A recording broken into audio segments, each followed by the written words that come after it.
तो आज अपन डीपीएसपी खत्म करेंगे। डीपीएसपी से क्या मतलब होता है?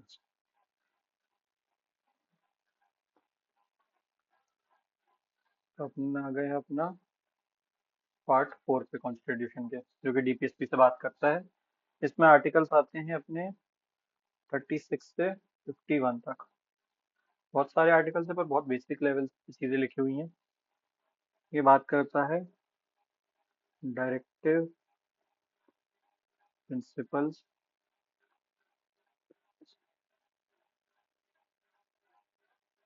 ऑफ स्टेट पॉलिसी की।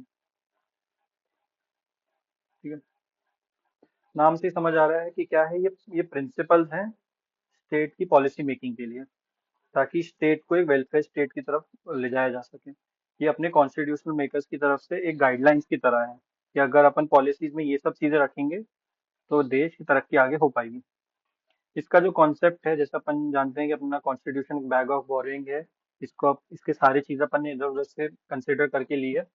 तो यहाँ डीपीएसपी का अपन ने आयरिश कॉन्स्टिट्यूशन से लिया है। ठीक है,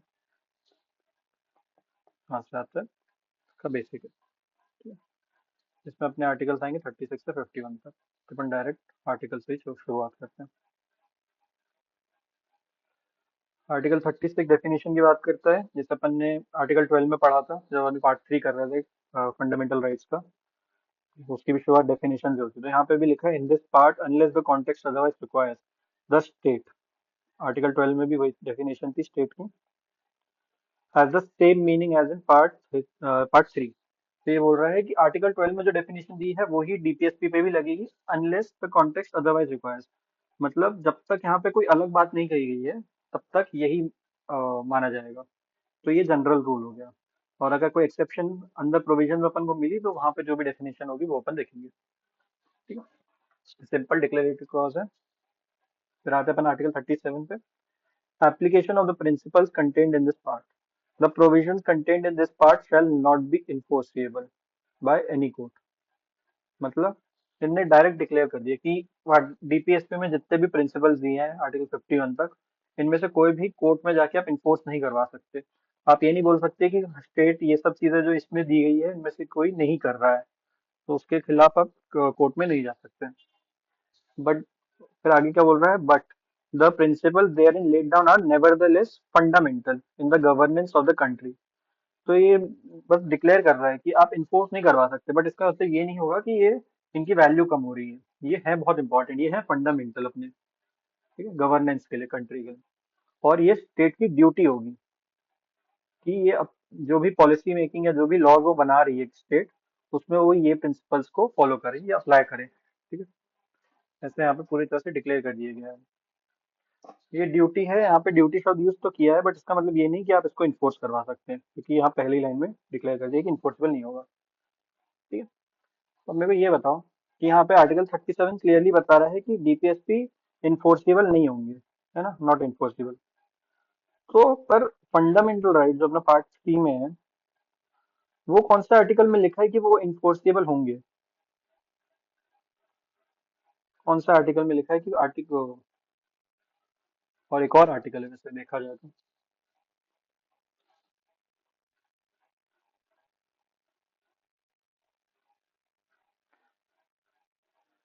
ये आर्टिकल 37 में बोल रहा है कि नॉट नॉट इन्फोर्सेबल होंगे, क्लियरली बोल दिया। ठीक है, पर फंडामेंटल राइट्स का जो पार्ट 3 फंडामेंटल राइट्स दिया है उसका वो कौन से आर्टिकल में लिखा है कि वो इन्फोर्सेबल होंगे?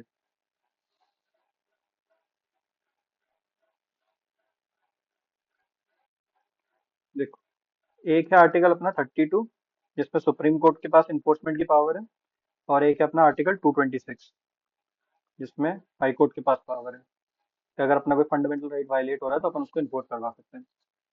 ठीक है, ये सिंपल सी बात है। फिर आते हैं, ये दो डिक्लेरेटरी क्लॉज हो गए अपने कि डेफिनेशन क्या यूज करनी है और कहाँ कहाँ क्या एप्लीकेशन रहेगा। फिर अपन पर प्रिंसिपल देखते हैं कि क्या क्या है इसमें। मेनली अपनी डायरेक्ट रीडिंग ही है, जितना समझाने का होगा वो बाकी मैं समझा दूंगा। ठीक है, फिर क्या है, article 38, state to secure a social order for the promotion of the welfare of the people. People के वेलफेयर के लिए स्टेट को आगे बढ़ना है। State shall strive to promote the welfare of the people। किस तरीके से यहाँ पे बता दिया कि उनका वेलफेयर देखना है, फिर वो बता रहे हैं कैसे।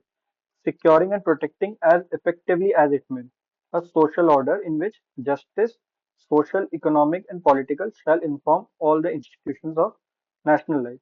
तो प्रियम्बल अपन देखेंगे तो वहां पे भी सिमिलर वर्डिंग यूज की गई है। जस्टिस सिक्योर करना है, सोशल ऑर्डर में एक जो सोशल ऑर्डर होता है उसमें जस्टिस अपन को सिक्योर करनी है। किस तरह की जस्टिस? सोशल लेवल पे, इकोनॉमिक और पॉलिटिकल लेवल पे। और ये जितने भी इंस्टीट्यूशन होते हैं हर नेशनल लाइफ के, वहां पे पूरी तरह से जस्टिस होनी चाहिए और इसकी तरफ स्टेट को प्रमोट करना है और उस तरफ मूव करना है। तभी जो पीपल है उनका वेलफेयर हो पाएगा। वेलफेयर यानी उनका बढ़ पाएंगे आगे चल के वो। ठीक है। फिर ये जो इसमें सेकंड क्लॉज है ये बाद में जोड़ा गया है। ये आया था अपने 44th अमेंडमेंट एक्ट से, 44th से आया था। इसमें क्या बोला? इन पर्टिकुलर। तो यहाँ पे जनरल लेवल पे बोल दिया कि जस्टिस प्रोवाइड करनी है, आपको वेलफेयर देना है। पर यहाँ पे उसके एडिशन में क्या क्या दिए बताया। In particular strive to minimise the inequalities in income and endeavor to eliminate inequalities in status, facilities and opportunities not only amongst the individuals but also amongst groups of people. तो सिर्फ individuals ही नहीं, groups के लिए भी आपको inequality हटानी है, status की, facilities की और अपॉर्चुनिटीज की। भले ही वो कहीं पे भी रह रहे हो, डिफरेंट एरियाज में रह रहे हो या फिर डिफरेंट काम में हो। ठीक है। यहाँ पे एक जनरल यहाँ पे दे दिया और सेकंड क्लॉज ऐड करके बाद में एक पर्टिकुलर एग्जांपल दे दिया कि आपको ये सब भी करना है।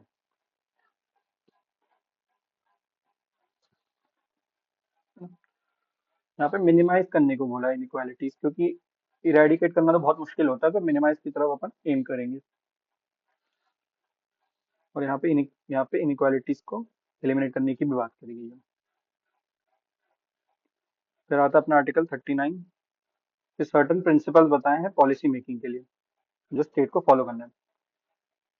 जो स्टेट है shall in particular direct it policy towards securing citizens के लिए एडिक्वेट मीन्स ऑफ लाइवलीहुड, कि सबको बराबर हिस्से का, मतलब जितना उनकी जरूरत के हिसाब से लाइवलीहुड मिल सके, मेन और वुमेन इक्वली। यहाँ पे चिल्ड्रन की बात नहीं करी गई है क्योंकि चिल्ड्रन को काम नहीं करवाना है ऑब्वियसली। यहाँ पे बराबरी की भी बात करी गई है, इक्वालिटी की। फिर क्या है? ओनरशिप और कंट्रोल जो है मटेरियल रिसोर्सेज का, वो सब में बराबरी में बटे। ऐसा ना हो कि किसी के पास बहुत ज्यादा है और किसी के पास बिल्कुल नहीं है। एक यहाँ पे बैलेंस बनाने की कोशिश करनी है। जो कॉमन गुड है सबका, उसको कंजर्व करना है, सबको इक्वली बढ़ाना है साथ में। फिर जो इकोनॉमिक सिस्टम का ऑपरेशन है, वो उसका रिजल्ट ये नहीं होना चाहिए कि कहीं पे एक तरफ कॉन्सेंट्रेशन ऑफ वेल्थ हो जाए, मीन्स ऑफ प्रोडक्शन हो जाए।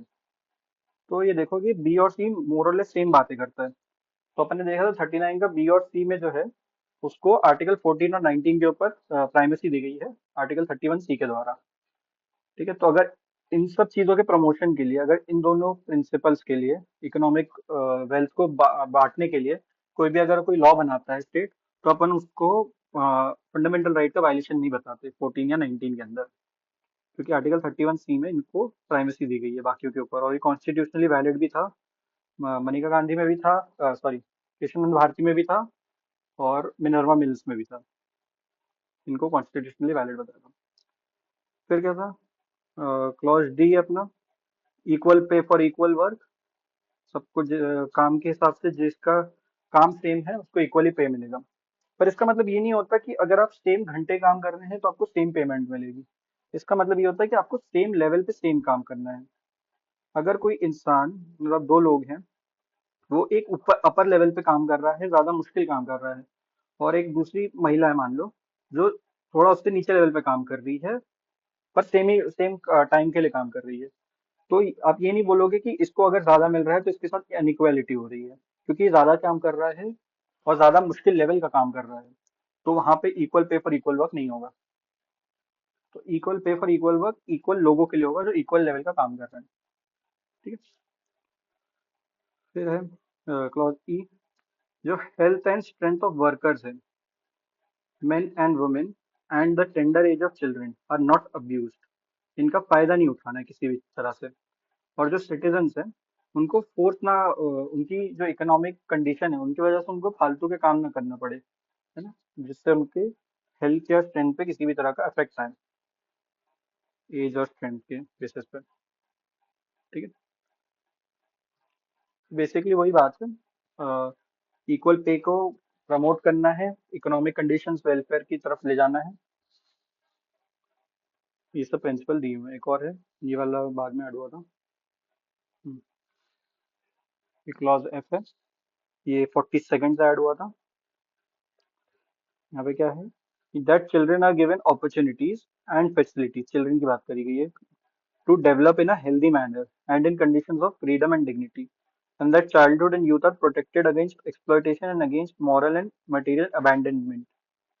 Abandonment से बचाना है उनको, उनका मिसयूज ना हो उनकी एज का, चिल्ड्रन को अपॉर्चुनिटीज और फैसिलिटीज दोनों देनी है डेवलप करने की, और उनको कंडीशंस देनी है ताकि वो ग्रो कर सकें अच्छी तरह से। ये वाला क्लॉज बाद में ऐड किया गया था। तो अपन देख सकते हैं इतने 6 क्लॉजेज हैं, 6 प्रिंसिपल दिए गए हैं आर्टिकल 39 के अंदर, जिससे वेलफेयर की तरफ बढ़ाया जा रहा है।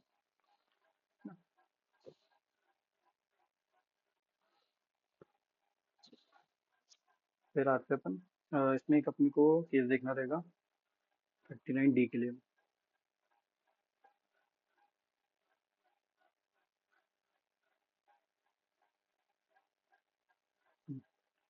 तो 39D जो है अपना, वो equal pay for equal work की बात करता है, ठीक है।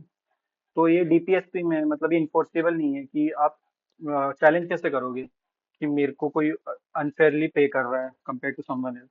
तो उस पे एक केस आया था, Ranjit Singh versus union of India का। इसमें बोला था equal pay for equal work जो है वो एक्सप्रेसली डिक्लेयर नहीं है फंडामेंटल राइट, बट एक कॉन्स्टिट्यूशनल गोल तो है, अगर अपन आर्टिकल 14, 16 और 39 को एक साथ पढ़ेंगे, ठीक है। तो वो कोर्ट के द्वारा इन्फोर्स किया जा सकता है अगर अनइक्वल स्केल्स ऑफ पे है बेस्ड ऑन इर्रेशनल क्लासिफिकेशन। जब अपन आर्टिकल 14 पढ़ रहे थे तब अपन ने रीजनेबल क्लासिफिकेशन पढ़ा था। तो अगर आप रीजनेबल क्लासिफिकेशन के अंदर किसी को अनफेयरली पे कर रहे हो for any reason, for any justifiable reason, तो वहां पे आपको ये प्रोटेक्शन नहीं मिलेगा इक्वल पेपर इक्वल वर्क का। पर अगर इर्रेशनल क्लासिफिकेशन है, तो अपन अगर आर्टिकल 14, 16 और 39 को साथ में पढ़े तो equal pay for equal work एक कॉन्स्टिट्यूशनल राइट बन जाता है आपका, और उसको डिफेंड किया जा सकता है। ठीक है,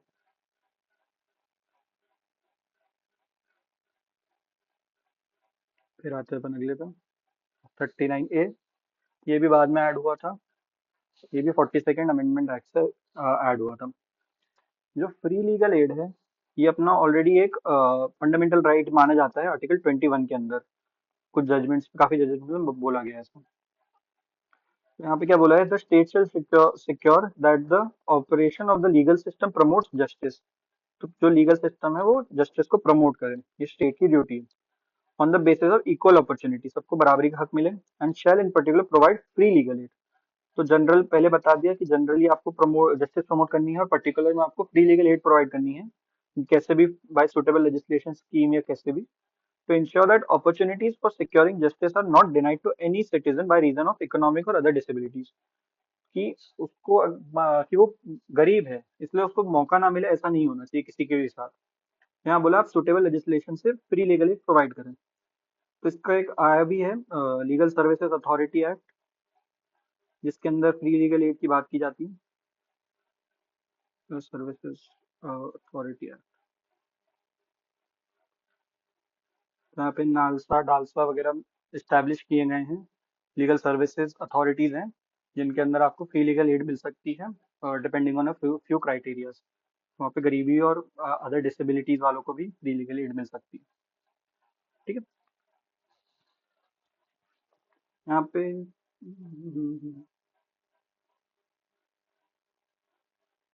पे ये ध्यान रखना कि यहाँ पे हर जगह सब शब्द जो अपना यूज हो रहा है, सिटीजन शब्द ही यूज हो रहे हैं हर जगह।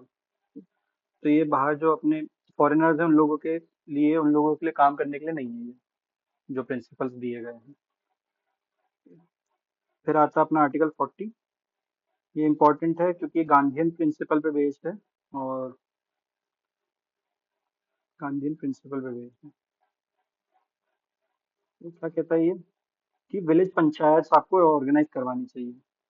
The state shall take steps to organise village panchayat. तो आपको पहले ऑर्गेनाइज करवानी है एंड उन पे पावर देनी है, उनको पावर देनी है कि और अथॉरिटी जितनी भी जरूरी हो as may be necessary to enable them to function as units of self government. तो मतलब वो खुद को गवर्न कर सके, उनके ऊपर किसी की पावर ना रहे, उनको सेल्फ रिलायंट बनाना है आपको एक तरह से। तो ये स्टेट की ड्यूटी रहेगी कि आप विलेज पंचायत बनाएं भी और उनको पावर भी दें। तो ये अपन थोड़ा और डिटेल में करेंगे जब आगे बढ़ेंगे, क्योंकि ये वाला जो प्रिंसिपल है इसका फॉलो करने के लिए कॉन्स्टिट्यूशनल अमेंडमेंट्स आई थी दो, एक है 73rd और एक है 74th। एंड 73rd से आया था अपना पंचायती राज सिस्टम, ये आया था अपना पार्ट 9 में। पार्ट 9 में अपना पंचायती राज सिस्टम है, 74th में अपना पार्ट 9 ए ऐड हुआ था, जिससे म्यूनसिपैलिटीज का सिस्टम अपने कॉन्स्टिट्यूशन में उसको कॉन्स्टिट्यूशनल वैलिडिटी दी गई थी। इससे पहले सारे स्टेट्स अपनी अपनी मर्जी से बना रहे थे, पर इससे कॉन्स्टिट्यूशनल वैलिडिटी मिल गई थी, तो इससे उसको फैलाया जा सका था। ठीक है? तो वो आर्टिकल 40 को फॉलो करते हुए अमेंडमेंट्स आई थी। फिर आगे बढ़ेंगे। Article 41, right to work, to education and to public assistance in certain cases. In certain cases the state shall, within the limits of its economic capacity and development। तो state को करना तो है, बट उसको ध्यान रखना है कि उसकी जो इकोनॉमिक कैपेसिटी और डेवलपमेंट है उसके हिसाब से उसको ये वाला प्रिंसिपल को फॉलो करना है। The state shall make effective provision for securing the right to work, to education and to public assistance in cases of unemployment, old age, sickness and disablement and in other cases of undeserved want। तो ये जो 5 cases दिए गए हैं कि unemployment है, old age है, sickness है, डिसेबलमेंट है या फिर कोई अनडिजर्व वांट के कोई भी क्राइटेरिया है, तो वहां पे उनको इफेक्टिव प्रोविजन बनाने हैं कि ताकि उनका राइट टू वर्क, एजुकेशन या फिर पब्लिक असिस्टेंस हो सके इन सब केसेस में। ठीक है? पर ये सब प्रोविजन देते समय उसको अपने इकोनॉमिक कैपेसिटी और डेवलपमेंट का भी ध्यान रखना है ना। तो क्योंकि देखो अपन जब राइट टू एजुकेशन देखते हैं तो अपना आर्टिकल 21 ए ऐड हुआ था। इसमें अपन को बोला था कि 6 से जो 14 साल के बच्चे हैं वहां पे तो आपको फ्री और कंपलसरी एजुकेशन देनी है, वो एक राइट है, वो एक फंडामेंटल राइट है।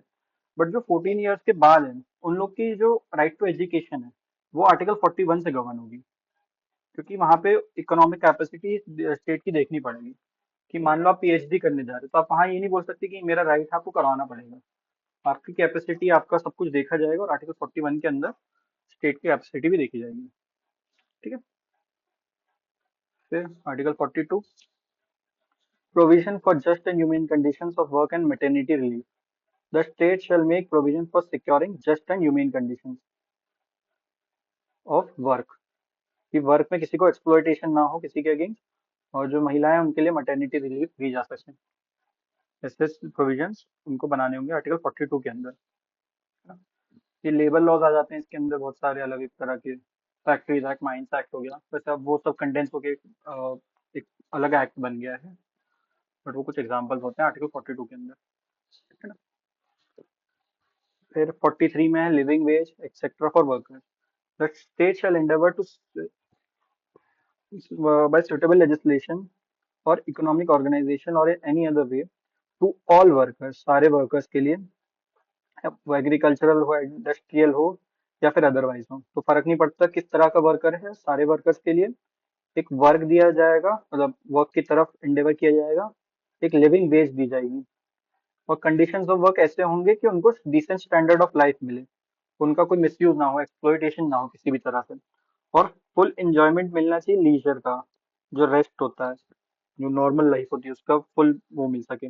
जो सोशल और कल्चरल अपॉर्चुनिटीज है उसमें भी उनको पूरा एक्सेस मिल सके, पूरा एंजॉयमेंट कर सके। ये सब जनरल हो गया। और इन पर्टिकुलर में state shall endeavour to promote cottage industries, ये इम्पोर्टेंट यहाँ पे, ऑन एन इंडिविजुअल और cooperative basis in rural areas.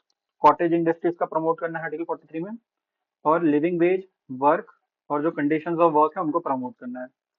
यहाँ पे ये ध्यान देना है कि जो यहाँ पे वर्ड यूज हुआ है वो है living veg. Living veg, living veg use किया है और मिनिमम वेज नहीं यूज किया है। मिनिमम वेज होता है बिल्कुल बेयर मिनिमम जो आपको जीने के लिए चाहिए रहेगा, है ना। लिविंग वेज उससे एक ऊपर होता है। जब मिनिमम वेज में रोटी कपड़ा मकान मान सकते हैं, तो लिविंग वेज में उसके ऊपर जो एजुकेशन और मेडिकल चीजें होती हैं, वो सब लिविंग वेज के अंदर कंसिडर होता है। तो इससे एक स्टेप अप है, और लिविंग वेज ही वर्ड यहाँ पे यूज किया गया है।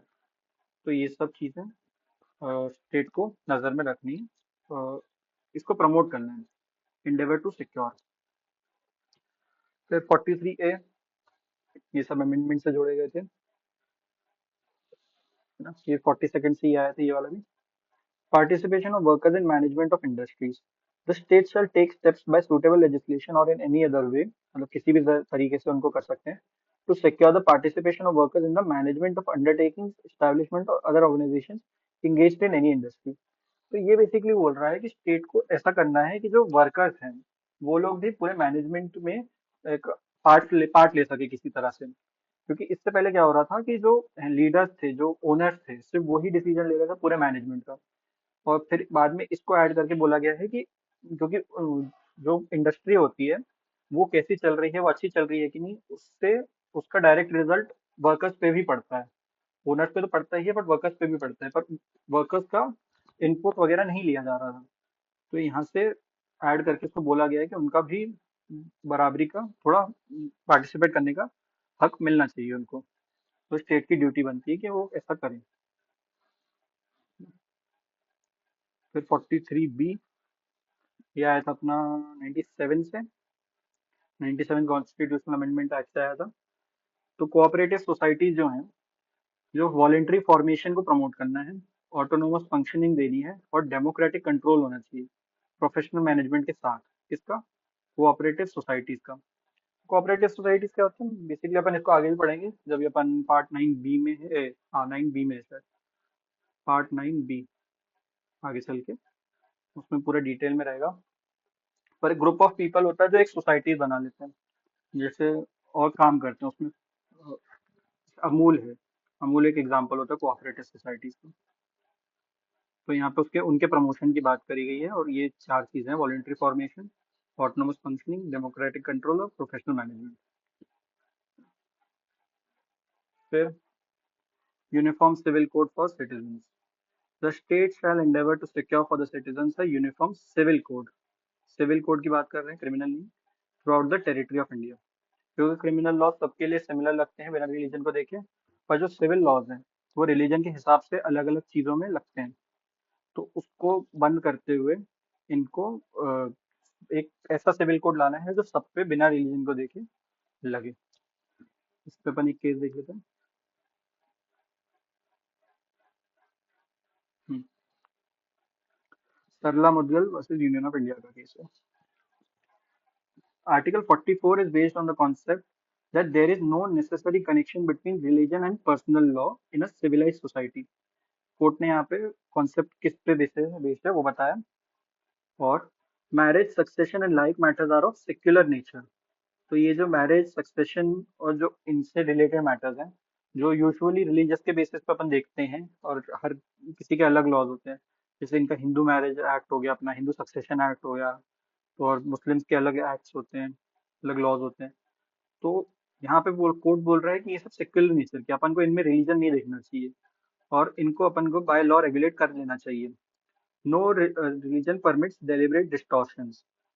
तो यहाँ पे कोर्ट ने सजेशन दिया है स्टेट को कि आपको 44 को एक्शन में लाना चाहिए, इन्फोर्स करना चाहिए। और ऐसी बहुत सारे केसेस हैं जहाँ पे बोला गया है स्टेट के कोर्ट के द्वारा। बट कोर्ट के बोलने से क्या होता है, जब तक स्टेट लेजिस्लेशन से ना लिया है कुछ। फिर आते हैं अपन आर्टिकल 55 पे। Provision for early childhood care and education to children below the age of 6 years. जैसा अभी अपन ने देखा, आर्टिकल 21A जो बाद में ऐड हुआ था, उसमें बात की गई है 6 से 14 साल के बच्चों के लिए उनका राइट टू एजुकेशन दिया है। तो यहाँ पे आप देख रहेंगे ये बाद में चेंज हुआ है, इसमें अमेंडमेंट आया था।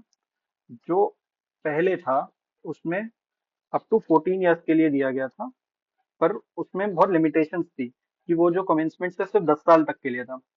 तो इसको जब आर्टिकल 21A जोड़ा गया, उसके साथ साथ इसको चेंज करके 6 साल तक के लिए कर दिया गया। क्योंकि 6 से 14 वालों को तो फंडामेंटल राइट मिल ही रहा है, तो इसको DPSP में जोड़ दिया और बोल दिया कि shall endeavour to provide early childhood care देना है और एजुकेशन देना है for all children until they complete the age of 6 years। ये 42nd अमेंडमेंट एक्ट था शायद, चेक कर लेते हैं। नहीं सॉरी 86 था, हाँ। ये 86 अमेंडमेंट एक्ट से सब्सटीट्यूट हुआ था। इसमें जो पहले का एक्ट था वो 14 ईयर्स तक कवर करता था, पर वो सिर्फ कमेंसमेंट से 10 साल तक के लिए था। तो उसको चेंज करके यहाँ पे सिर्फ 6 years डाला गया और 21A में 6 से 14 साल तक के बच्चों को राइट दिया गया। ठीक है। फिर आता है और इसमें भी अपन को एक केस देखना है।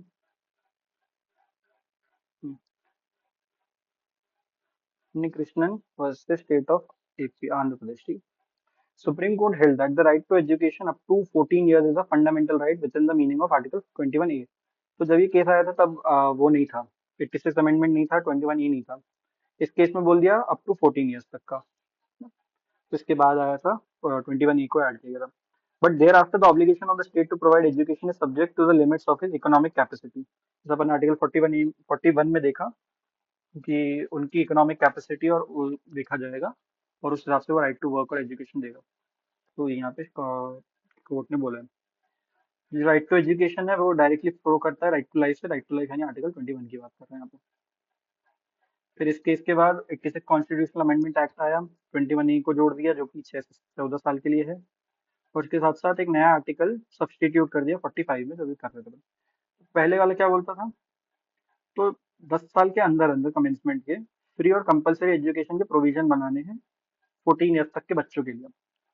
पर इसको बाद में सब्सटीट्यूट करके इसी वाले अमेंडमेंट एक्ट से बोल दिया कि आपको अर्ली चाइल्डहुड केयर और एजुकेशन दिलाना है 6 साल तक के बच्चों के लिए कंपलसरी। ठीक है, यहाँ तक किसी को दिक्कत? अपन बहुत तेज आ गए हैं।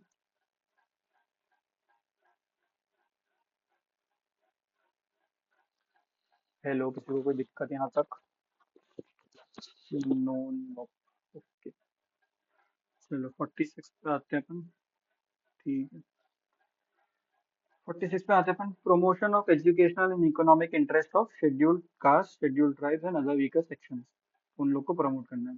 The state shall promote with special care the educational and economic interest of the weaker sections of the people and in particular, तो जनरल बता के यहाँ particular, of the scheduled castes and the scheduled tribes, and shall protect them from social injustice and all forms of exploitation। तो इस वाले article का तो समझ है, बेसिक वही है कि एजुकेशनल और इकोनॉमिक इंटरेस्ट बढ़ाने हैं जो अदर वीकर सेक्शन है उन सबके, और पर्टिकुलरली SC ST को सोशल इंजस्टिस से बचाना है।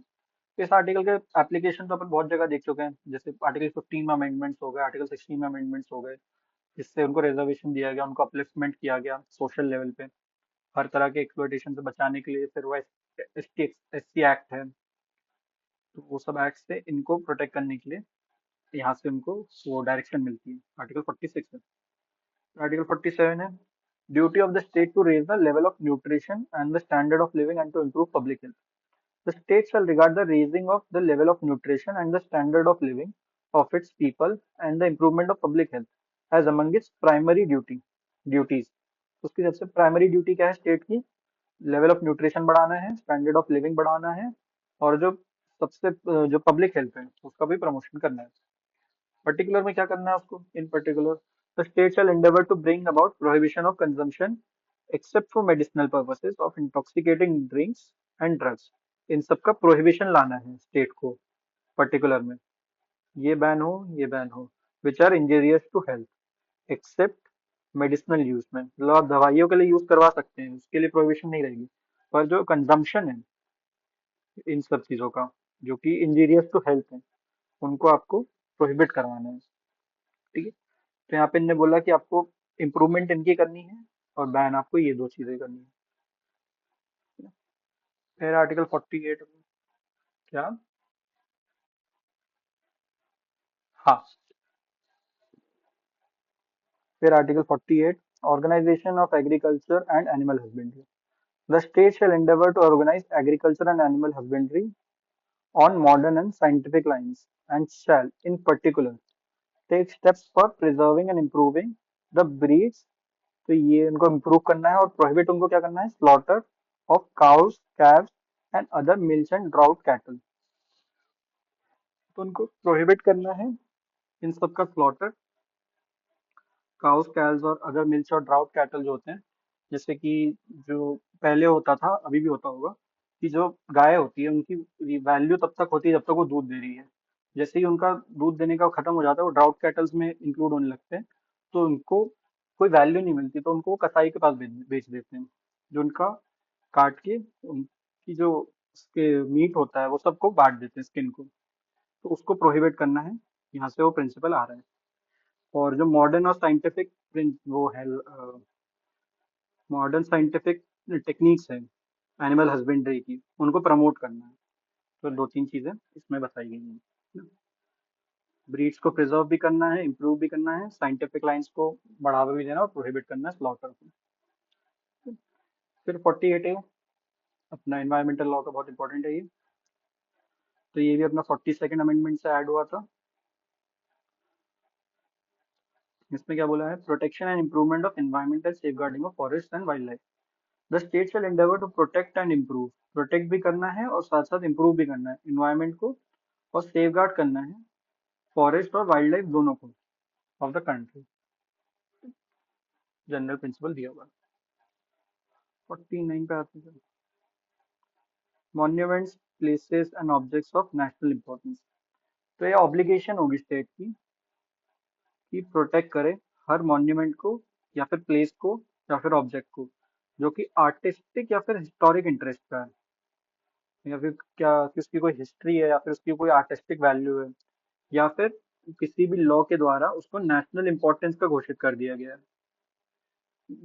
तो उसको इन सब चीजों से बचाना है। ठीक है, दो तीन तरह एग्जांपल दिए हुए हैं, रिमूवल, डिस्पोजल, एक्सपोर्ट, डिस्ट्रक्शन, इन सब से उनको प्रोटेक्ट करना है सारे मॉन्यूमेंट्स। और मॉन्यूमेंट भी हो सकता है, प्लेस हो सकती है, ऑब्जेक्ट हो सकता है, अगर वो आर्टिस्टिक, हिस्टोरिक या नेशनल इंपॉर्टेंस का है। ठीक है, इसी को फॉलो करते हुए एक एक्ट भी आ गया था, बनाया हुआ है, ancient and historical monuments and archaeological sites and remains act, notes में मिल जाएगा। फिर है अपना ये इंपॉर्टेंट है आर्टिकल 50, ये बात करता है अपनी प्रिंसिपल सेपरेशन ऑफ पावर्स की, सेपरेशन ऑफ पावर्स के प्रिंसिपल की बात करता है। सेपरेशन ऑफ पावर्स क्या होता है, सेपरेशन ऑफ पावर्स अपन ये समझते हैं कि किसी भी एक बॉडी में इतनी पावर नहीं आनी चाहिए कि वो खुद खुद में डिक्टेटरशिप टाइप बन जाए, किसी को भी ओवर पावर नहीं करना है, सबको ऐसा रखना है कि सब एक दूसरे को कंट्रोल कर सके और हारमनी में सब कुछ चल सके। पर अपन यहाँ देखेंगे तो यहाँ पे जो वर्डिंग यूज है, the state shall take steps to separate, separate करने के किसको, जुडिशरी को सेपरेट करना है एग्जीक्यूटिव से। पर अपन को पता है अपने गवर्नमेंट में तीन ऑर्गन्स होते हैं, जुडिशरी, एग्जीक्यूटिव। इन दोनों को तो अलग करने की बात कर रहा है, बट एक और होता है लेजिस्लेचर, जो लॉज बनाता है। इनको सेपरेट करने की बात नहीं करी गई है यहाँ पे। ठीक है, ना जुडिशरी से ना एग्जीक्यूटिव से, और ये पब्लिक सर्विसेज से अलग करने दिए। इनको अलग करना मुश्किल क्यों है, देखा जाए तो क्योंकि लेजिस्लेचर और एग्जीक्यूटिव तो साथ साथ ही काम करते हैं। लेजिस्लेचर में जो लोग बैठते हैं वही लोग एग्जीक्यूटिव, उनका ही छोटा हिस्सा एग्जीक्यूटिव में भी बैठता है। अपन जिन लोगों को वोट दे के लेजिस्लेटर में बिठाते हैं, अपने पार्लियामेंट में बिठाते हैं, वही लोग, एक जो मेजोरिटी होती है उनमें से, वो एग्जीक्यूटिव का हिस्सा बनते हैं। तो इन लोगों को सेपरेट करना बहुत मुश्किल हो जाता है वहां पे, है ना। तो अपना आर्टिकल 50 जो अपने कॉन्स्टिट्यूशन में बात करता है वो सिर्फ एग्जीक्यूटिव और जुडिशरी को सेपरेट करने की बात कर रहा है। फिर आर्टिकल 51 लास्ट आर्टिकल अपने डीपीएसपी का, जो बात करता है promotion of international peace and security. The state shall endeavour to promote international peace and security, ये प्रमोट करेंगे। फिर मेंटेन क्या करना है, just and honourable relation between nations, nations के बीच में अच्छे रिलेशंस मेंटेन रखने हैं। फॉस्टर करना है क्या, respect for international law and treaty obligations in the dealings of organised peoples and with one another. तो जो इंटरनेशनल लॉज होते हैं उनका हो, और जो ऑब्लिगेशन ट्रीटी अपन लोग बाकी स्टेट्स के साथ बनाते हैं इंटरनेशनल लेवल पे, उनके लिए अपन को रिस्पेक्ट करना, उनको फॉलो करने का प्रिंसिपल में बताया है। और जो इंटरनेशनल डिस्प्यूट्स होंगे उनको इंकरेज करना है कि अपन उनको आर्बिट्रेशन से सॉल्व करें। आर्बिट्रेशन काफी डिफरेंट चीज होती है अपने नॉर्मल जुडिशियल प्रोसेस से। उसमें बेसिकली अपन कॉम्प्रोमाइज की तरफ ज्यादा आगे बढ़ते हैं, जबकि जुडिशियल जब अपन लेते हैं तो उसमें हार जीत देखी जाती है, अपन इसमें मेनली कॉम्प्रोमाइज देखते हैं आर्बिट्रेशन में। ठीक है, ये अपने सारे आर्टिकल्स इसके हो गए। अभी अपन एक दो चीज़ें और देख लेते हैं कि डीपीएसपी का और फंडामेंटल राइट्स के बीच का रिलेशन क्या है। तो अपन ने देख लिया कि जो फंडामेंटल राइट्स हैं वो इन्फोर्सिएबल है आर्टिकल 32 और 226 में, पर आर्टिकल 37 में बोल दिया कि डीपीएसपी नहीं होगा, डीपीएसपी इन्फोर्सिबल नहीं होगा। तो पर फिर भी इन्फोर्सिबल तो नहीं है, पर उनको डिक्लेयर कर दिया कि वो फंडामेंटल हैं गवर्नेंस में कंट्री के, जस्टिसेबल नहीं होंगे कि आप उनको कोर्ट में नहीं ले जा सकते। पार्ट 3 जो है वो एक नेगेटिव इंजंक्शन दे रहा है स्टेट को कि आप ये सब चीजें नहीं करेंगे, आप फंडामेंटल राइट का वायलेशन नहीं करेंगे किसी भी इंसान का। पर पार्ट 4 जो है वो एक पॉजिटिव कमांड दे रहा है स्टेट को कि आप ये चीजें करेंगे तो देश की तरक्की और जो उनके लोग हैं उनका वेलफेयर हो जाएगा। सोशल और वेलफेयर स्टेट के लिए तरफ अपन बढ़ पाएंगे अगर अपन पार्ट 4 को फॉलो करेंगे। कुछ केसेस देखें तो स्टेट ऑफ मद्रास वर्सेस चंपाकम दुराई राजन, इसमें कोर्ट ने बोला था कि जो अप्रोच होगी, करेक्ट अप्रोच होगी, in which the provisions found in part 3 and 4 have to be understood is that DPSP has to confirm and to run as subsidiary to the chapter on fundamental rights. So basically, in this case, it was held that in case of any conflict between fundamental rights and DPSP, fundamental rights would prevail. ये अपन case कई बार देख चुके हैं, पहले भी fundamental rights करते वक्त तो अपन ने देखा था कि जो इनको डीपीएसपी को बहुत छोटा व्यू, बहुत टाइट व्यू दिया था कि फंडामेंटल राइट से नीचे आएंगे और फंडामेंटल राइट्स प्रिवेल करेगा, जैसे इस केस में बोला था। पर ये व्यू जो है वो चेंज हो चुका है। ग्री केरला एजुकेशन बिल 1957 का था, इसमें सुप्रीम कोर्ट ने बोला कि जो डायरेक्टिव प्रिंसिपल्स हैं वो ओवरराइड तो नहीं कर सकते फंडामेंटल राइट्स को, ये ठीक है, बट फिर भी nevertheless in determining the scope and ambit of fundamental rights the court may not entirely ignore the directive principle. तो जब अपन फंडामेंटल राइट्स के स्कोप को देख रहे हैं तब अपन ऐसा नहीं कर सकते कि अपन पूरी तरह से इग्नोर कर दे जो भी प्रिंसिपल दिए गए हैं। कोर्ट ने बोला अपन को एक हार्मोनियस कंस्ट्रक्शन लेते हुए चलना है कि अपन दोनों को साथ में पढ़ें और एक ऐसा निकाल पाए कि दोनों का वायलेशन ना हो, ऐसा इस केस में बोला। फिर इसी को आगे बढ़ाते हुए केशवानंद भारती केस में बोला था the court held that the fundamental rights and directive principles aim at the same goal, दोनों सेम गोल की तरफ इशारा करते हैं, क्या, सोशल रेवोल्यूशन और establishment of a welfare state, and they can be interpreted and applied together. तो उनको इंटरप्रेट साथ में किया जा सकता है और साथ में लगाया भी जा सकता है। They are supplementary and complementary to each other. It can well be set the directive principle prescribe the goal, ये गोल बता रहे हैं क्या अटेन करना है और फंडामेंटल राइट्स अपन को जरिया बता रहे हैं कि कैसे करना है, अपन पहले भी डिस्कस कर चुके हैं। फिर Unni Krishnan versus state of Andhra Pradesh, the supreme court reiterated the same principle. तो यहाँ पे जो बोला गया था किशन भारती में उसको फिर से रिएटरेट करते हुए बोला कि दो fundamental rights and directive principles हैं वो सप्लीमेंट्री कॉम्प्लीमेंट्री एक दूसरे के, एंड दो पार्ट 3 में प्रोविजंस हैं उनको इंटरप्रेट ऐसे करना है, उनको प्रियम्बल और directive principle of state policy को साथ में कंसिडर करते हुए अपन को इंटरप्रेट करना है। तो अपन उनको आइसोलेशन में इंटरप्रेट नहीं करेंगे, साथ साथ लेके चलना है।